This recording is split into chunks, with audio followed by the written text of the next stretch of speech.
Hello, everybody. Welcome to uh, the Push Up Podcast, episode 2. Bah.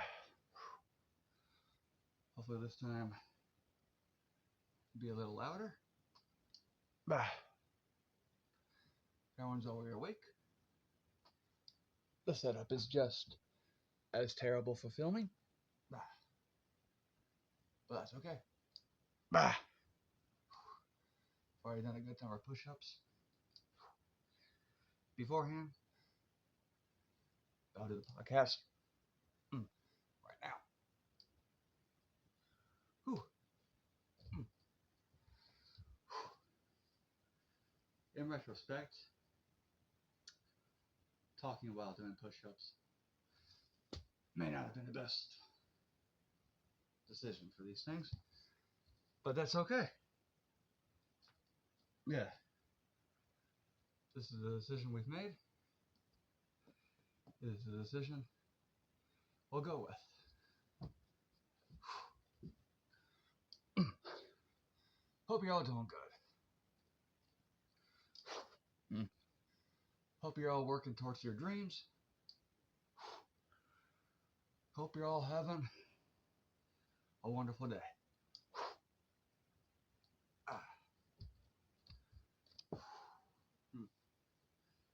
I want to discuss what I think about hoping you have a wonderful day.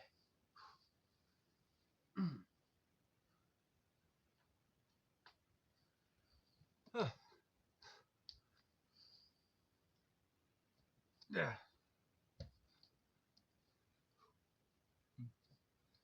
Back into position.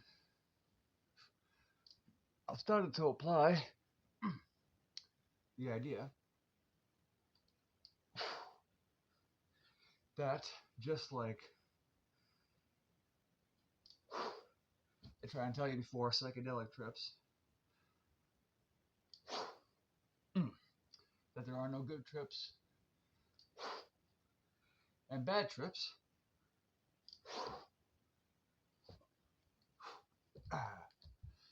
There are only good trips and learning trips. Maybe the same applies to days of your life. That's so no. Good days and bad days. Only good days and learning days.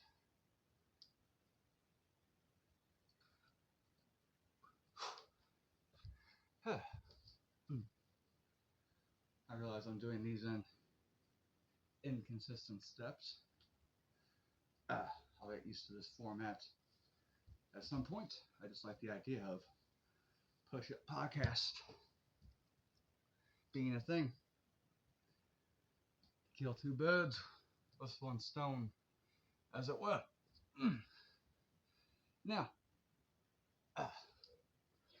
on the idea of framing things as good or learning days, some may see that as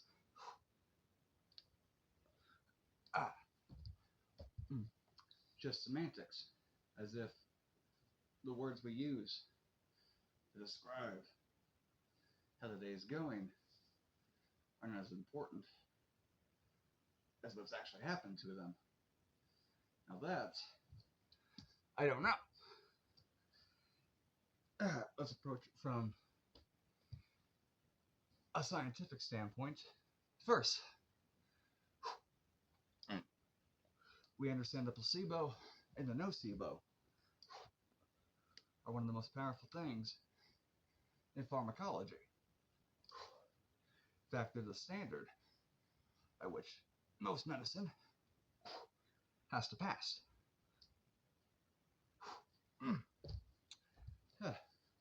This would suggest that the act of believing something can work often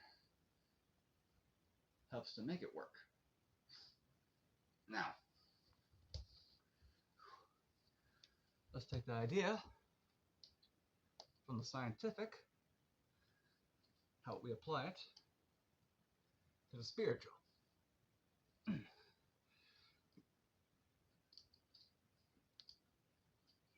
Whew.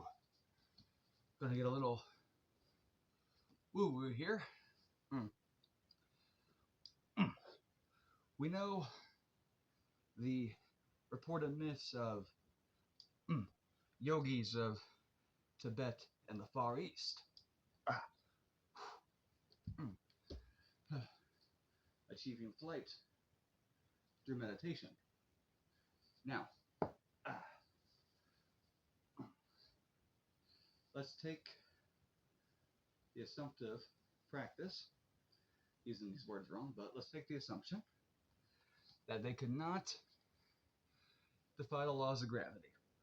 What to say that? Whether or not they could, I don't know. But let's say for the benefit of the doubt against them that they couldn't.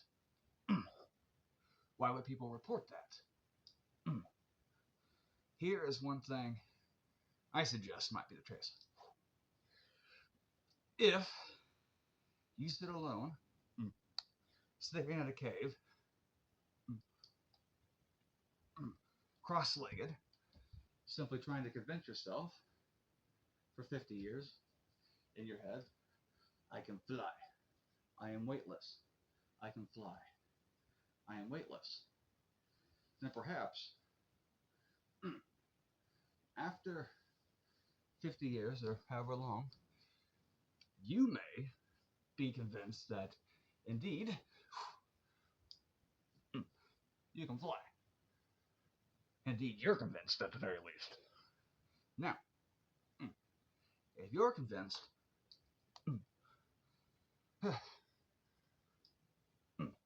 of your levitation powers, and word spreads that you believe this, perhaps you tell some traveling shepherd that, what are you doing, young son? Well, I'm just sitting in front of this cave and staring at the wall and thinking, gosh, I would love to levitate one day. Word spreads around. Eventually the rumor becomes, hey, this guy can fly. Now, this guy lives way up in the mountains. Day's trek from any kind of village or semblance of civilization. The person that is trekking and wandering the mountains in order to find this mythical holy man who can levitate surely believes, to some regard, that this man can levitate. Therefore,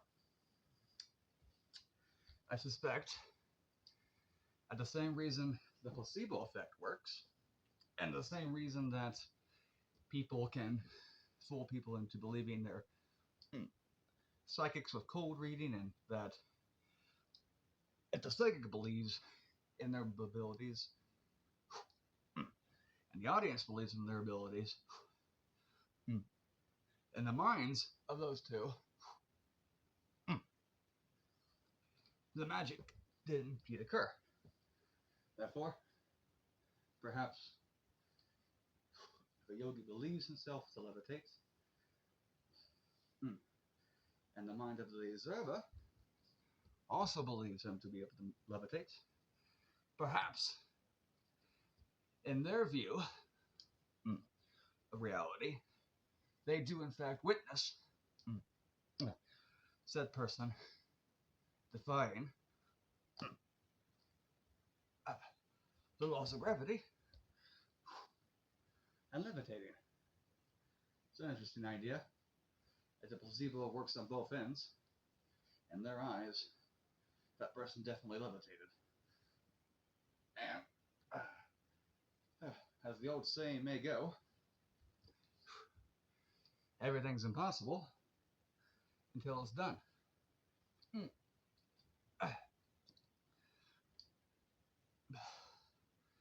Now, why would we believe in things that we have no evidence to be true? If we can use one of my favorite quotes, which I'm paraphrasing, from the great Sir late Terry Pratchett. Humans need belief in order to be human. You must believe in things that are not. How else will they be?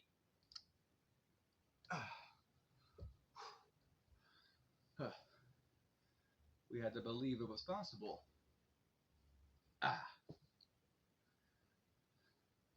To put wood floated on water and travel across great oceans before we made it possible. And we had to believe it was possible to put metal into the sky and achieve the miracle of flight, as birds did before it happened.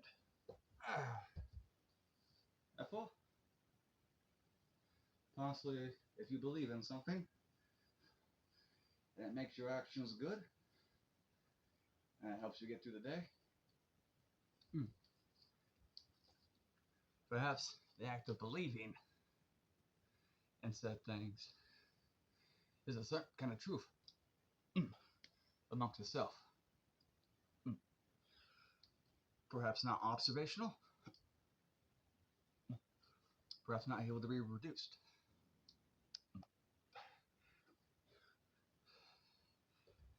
But it exists in some fashion.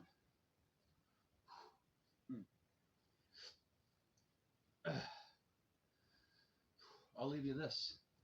On this note, my friends, perhaps if you can believe you're going to accomplish those goals, even if you do not, perhaps the act of believing in such things will make it more likely.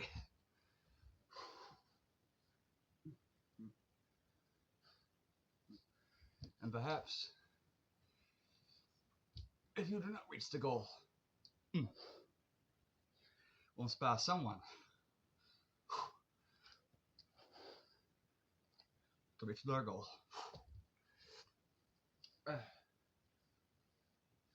Keep pushing through. And as always, one more for good measure.